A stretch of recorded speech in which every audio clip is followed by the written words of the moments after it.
Hi అండి అందరికీ ఉగాది శుభాకాంక్షలు. ఉగాది ముందు రోజైతే ఇలా మా ఇంట్లో కలర్ ముగ్గులైతే వేసుకున్నాం. దేవుడికి ఉగాది రోజు నైవేద్యాలు ఏమేమి పెట్టామో అవి ఏ విధంగా తయారు చేసామో చూపిస్తున్నాను. ముందుగా పసుపు వేసి అన్నాన్ని అయితే రెడీ చేసి పెట్టుకోవాలి.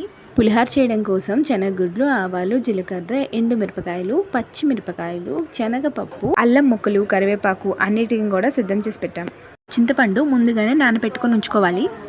పోపు వేగడం కోసం కళాయిలో ఆయిల్ వేసి ముందుగా సిద్ధం చేసి పెట్టుకున్న పోపు దినుసులు అన్నింటినీ కూడా వేసుకోవాలి. లాస్ట్లో కరివేపాకు అయితే వేసి బాగా వేగనివ్వాలి. లాస్ట్లో కొంచెం ఇంగువ పొడి వేయాలి. ముందుగా పసుపు వేసి ఉడికించిన అన్నాన్ని చల్లగవ్వడం కోసం ఒక బేసిన్లో అయితే వేసుకోవాలి.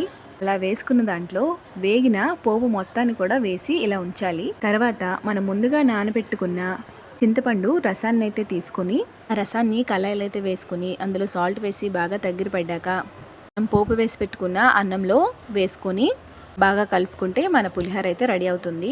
మా అత్తగారు పులిహోర చాలా బాగా చేస్తారు. ఇప్పుడు సేమియా పాయసం కోసం అయితే కొంచెం జీడిపప్పుని బాగా వేయించి పక్కన ఉంచాలి. అదే కళాయిలో 2 గ్లాసులు సేమియా అయితే వేసుకొని బాగా ఫ్రై చేసుకోవాలి.